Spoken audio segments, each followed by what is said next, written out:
Triệu Lệ Dĩnh khen Lâm Canh Tân không cần đọc kịch bản cũng nhớ từng câu lời thoại. Thị trường phim truyền hình Trung Quốc thực sự rất sôi động.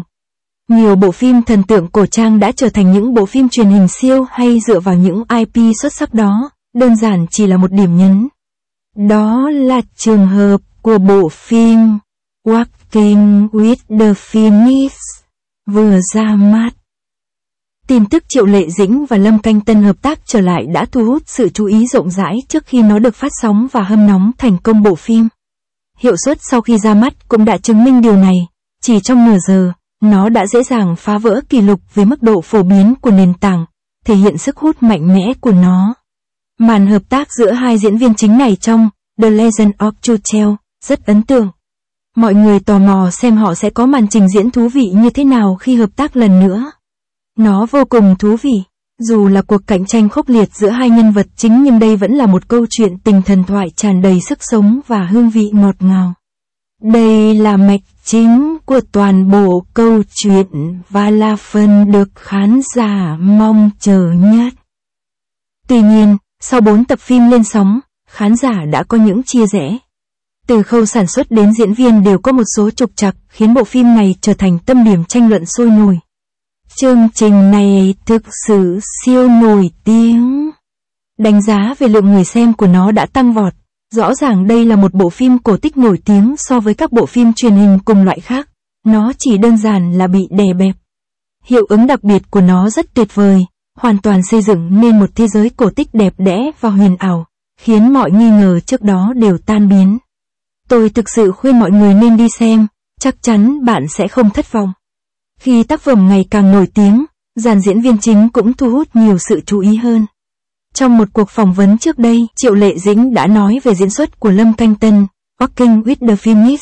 Dù cô không trực tiếp nhận xét về kỹ năng diễn xuất của anh nhưng mỗi lời cô nói đều chứa đầy ý nghĩa sâu sắc. 4 tập phim này thực sự gây nghiện khi xem và khán giả đã hét lên rằng vẫn chưa đủ.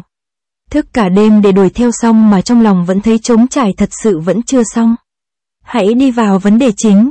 Mặc dù điểm báo có vẻ hơi chậm nhưng đừng lo lắng, vì mạch truyện rất rõ ràng. Sau khi sắp xếp bối cảnh một cách ngắn gọn, bạn sẽ ngay lập tức đi vào cốt truyện chính, cho phép bạn xem một mạch cực kỳ thú vị. Thàn ôi, nữ lính Thẩm Lệ xui xẻo đến mức phải sống ở phàm trần, suýt nữa bị bán làm một con gà lôi bình thường. May mắn thay, người đàn ông tốt bụng Sinh Nghi Ân đã xuất hiện kịp thời, mua chuộc cô và giúp cô chữa lành vết thương. Điều này thực sự là bực bội. Sau khi Thẩm Lệ sống ở phàm trần, cuộc sống của cô trở nên bình thường. Cô dần trở nên quen thuộc với môi trường xung quanh, trong đó có Sinh Nghi Ân, người đã ở bên cạnh cô. Thời gian trôi qua, hai người càng ngày càng thân thiết hơn, một cảm giác không thể giải thích được lặng lẽ phát triển. Trong quá trình kể chuyện, các yếu tố hài nhẹ nhàng được kết hợp khéo léo khiến tương tác giữa Thẩm Ly và Sinh Nghi Ân trở nên hấp dẫn và tràn ngập nhiều khoảnh khắc vui nhộn. Thẩm Lệ dần dần trở lại hình dạng con người, giữa hai người luôn duy trì một khoảng cách nhất định. Tuy nhiên, cùng chung sống dưới một mái nhà nên việc họ gặp nhau hàng ngày là điều khó tránh khỏi. Điều này cũng kéo theo nhiều tình tiết thú vị giữa họ. Dù những tình tiết này khiến người ta giờ khóc giờ cười nhưng lại vô hình chung đưa hai người đến gần nhau hơn và dần dần hâm nóng mối quan hệ của họ. Mỗi ngày không gặp nhau, mối quan hệ giữa họ cũng lặng lẽ thay đổi. Nam chính và nữ chính của bộ phim này đều mạnh mẽ như nhau. Có thể nói sức mạnh của họ ngang nhau, điều này thực sự tốt. Thẩm Lệ vốn là Phượng Hoàng, thuộc về yêu tộc, nhưng vì không muốn kết hôn nên cô đã chọn cách trốn thoát và cuối cùng sống ở trần thế, biến thành một con gà lôi, tưởng chừng như bình thường. Lúc này, cô đã gặp được Sinh Nghi Ân. Sinh Nghi Ân không phải là một người bình thường, anh ta thực sự là một vị thần thực sự cổ xưa. Nhưng vì lý do nào đó anh ta bị mắc kẹt trong một cơ thể phàm trần và trở thành một người bệnh. Bạn có để ý không? Bộ phim này tràn ngập hương vị mạnh mẽ của cuộc sống. Ồ, bạn nói bộ phim cổ tích này, tại sao lại có mùi pháo hoa của con người? Rất nhiều công sức đã được dồn vào phần mở đầu, sử dụng bầu không khí pháo hoa dày đặc này để miêu tả cuộc gặp gỡ và làm quen của nam nữ chính. Bằng cách này, phần chia tay sau đó sẽ có cơ sở cảm xúc hơn. Kiểu xử lý này thực sự rất thông minh, thoạt nhìn khiến người ta cảm nhận được những cảm xúc chân thành, khá thú vị. Thiết kế này thực sự rất tuyệt vời, nó giúp khán giả dễ dàng hòa mình vào câu chuyện và cảm nhận được cảm xúc của các nhân vật hơn. Một khi khán giả bị cuốn hút sâu sắc vào cốt truyện, những thăng trầm, căng thẳng của cốt truyện sẽ ngày càng lộ rõ khiến người xem không thể dừng lại. Thiết kế này thực sự thông minh, không chỉ nâng cao trải nghiệm xem của khán giả mà còn khiến câu chuyện trở nên hấp dẫn hơn. Bao bì hiệu ứng đặc biệt của bộ phim này cũng là một điểm nhấn, nó thực sự rất bắt mắt. Dù chỉ một tập phim cũng đủ cho thấy ý đồ của đội ngũ sản xuất. Để tạo ra cảm giác kỳ ảo trong thế giới Ciencia, họ đã suy nghĩ rất nhiều và các phương pháp hiệu ứng đặc biệt là vô tận, thật chói mắt. Kiểu tác động thị giác này thực sự khiến người ta cảm nhận được sức hấp dẫn độc đáo của những bộ phim cổ tích. Bộ phim này đã đạt được kết quả xuất sắc ngay lần phát sóng đầu tiên, điều đó không thể tách rời khỏi chất lượng cao. Nó có thể trở thành một bộ phim ăn khách thuộc thể loại này. Điều mọi người đang mong chờ ở bộ phim Du Ngoạn cùng Phượng Hoàng chính là việc Triệu Lệ Dĩnh và Lâm Canh Tân sẽ lại hợp tác. Có lẽ khi nhiều người nhìn thấy Thẩm Lệ và Hành Vân xuất hiện cùng nhau, họ sẽ đột nhiên có cảm giác như quay trở lại trong truyền thuyết Sở Kiều. Tuy diễn xuất của hai diễn viên có phần gây tranh cãi nhưng tạo hình nhân vật của họ vẫn khá tốt. Trong số các diễn viên sinh sau 1985, Triệu Lệ Dĩnh là diễn viên giỏi. Nếu bạn nhìn vào những bộ phim truyền hình cổ trang mà cô đã tham gia, chẳng hạn như Lục Trấn Truyền Kỳ, Hoa Thiên Cốt và Truyền thuyết Sở Kiều, cô đều nhập vai mọi vai một cách sống động đến mức mọi người có thể nhớ đến nó ngay từ đầu. Cái nhìn đầu tiên, đây là điều tuyệt vời ở cô ấy. Các nhân vật của cô ấy đặc biệt đến mức khán giả có thể phân biệt họ chỉ bằng cái nhìn thoáng qua. Kỹ năng diễn xuất của Triệu Lệ Dĩnh thực sự đáng ngưỡng mộ. Thẩm Lệ do Triệu Lệ Dĩnh thủ vai trong bộ phim mới một lần nữa thể hiện sức hút độc đáo của mình và khiến mọi người tỏa sáng.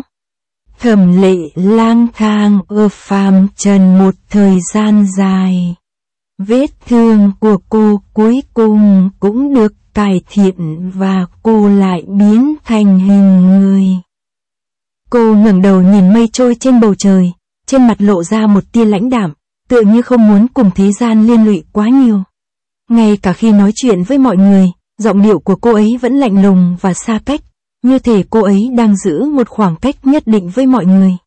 Khi Ke Kiên vô tình chạm nhẹ vào cơ thể cô, trên má cô lập tức xuất hiện một vệt ửng hồng, đẹp như ánh nắng ban mai đang lên. Lúc này, trong mắt cô dường như có một sự dịu dàng khó tả, như thể nước suối sinh ra, lặng lẽ thấm ướt vạn vật. Những chuyển biến cảm xúc tinh tế từ thái độ lạnh lùng đến ánh mắt ấm áp của các diễn viên đã thực sự cho thấy khả năng diễn xuất tuyệt vời của họ. Không dễ để nắm bắt được những biểu cảm tinh tế như vậy, điều đó chứng tỏ không nên đánh giá thấp khả năng của các diễn viên. Loại kỹ năng diễn xuất này thật đáng ngưỡng mộ. Cô là người hiền lành nhưng cũng có khí chất anh hùng. Mỗi khi Thẩm Lệ giải phóng ma lực, ánh mắt của cô ấy trông vô cùng kiên định, khí chất cũng trở nên mạnh mẽ hơn, khiến người ta cảm nhận được khí chất anh hùng của cô ấy. Đánh giá diễn xuất của Triệu Lệ Dĩnh trước ống kính, kỹ năng diễn xuất của cô quả thực rất xuất sắc và cô đã không làm khán giả thất vọng. So với nữ chính, nam chính Lâm Canh Tân có vẻ hơi bình thường. Sau khi bộ phim được phát sóng, vai diễn Sinh Nhiên của anh đã thực sự được mọi người bàn luận. Về hình ảnh, nhiều người cảm thấy gần giống cổ tích, về diễn xuất thì bị cho là quá giả tạo, nháy mắt, đảo mắt, chi tiết quá cường điệu. Nói chung mọi người đều không mấy hài lòng với màn trình diễn của anh ấy.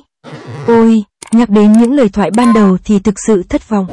Diễn xuất của Lâm Canh Tân trong bộ phim này luôn có cảm giác như thiếu một điều gì đó.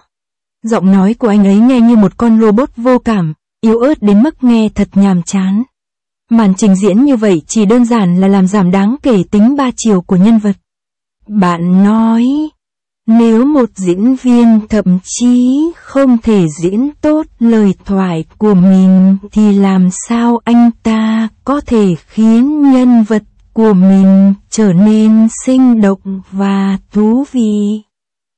Tôi hy vọng Lâm Canh Tân có thể làm việc nhiều hơn ở khía cạnh này trong tương lai và mang đến những tác phẩm hay hơn cho khán giả.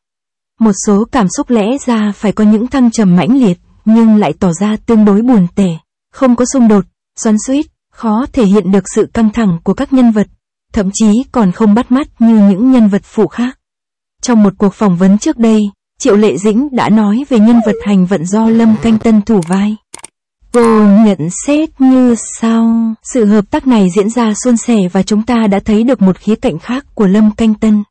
Anh ấy thực sự đã mang đến sự quyến rũ và phong cách độc đáo của riêng mình cho nhân vật và toàn bộ bộ phim.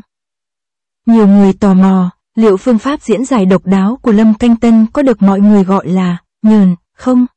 Tuy nhiên, sau khi xem những bình luận của Triệu Lệ Dĩnh, mọi người đều cho rằng tuy cô không trực tiếp nhận xét về kỹ năng diễn xuất của Lâm Canh Tân nhưng mỗi lời cô nói đều có vẻ nặng nề và đáng suy ngẫm. Chúng ta có thể cần phải áp dụng một thái độ biện chứng hơn đối với những tranh chấp này. Sinh Nghi-ân, vốn là một vị thần cổ đại cao cấp, đã trở thành một cơ thể ốm yếu trong thế giới loài người, và năng lượng bất tử ban đầu của anh ta đã tiêu tan không dấu vết. Nhưng đừng lo lắng, khi câu chuyện mở ra, hình ảnh và địa vị của Sinh Nghi-ân sẽ có những thay đổi lớn. Những thay đổi như vậy có thể khiến nhân vật này trở nên sinh động và hấp dẫn hơn. Tôi hy vọng Lâm Canh Tân có thể đạt được những bước đột phá mới trong lần diễn tiếp theo. Nếu kỹ năng diễn xuất của anh ấy vẫn không tốt như trước, anh ấy có thể xuất hiện lạc lõng trong bộ phim này và dễ dàng bị khán giả chỉ trích. Mọi người đều mong anh có thể mang đến nhiều bất ngờ hơn cho khán giả, đừng để mọi người thất vọng nhé.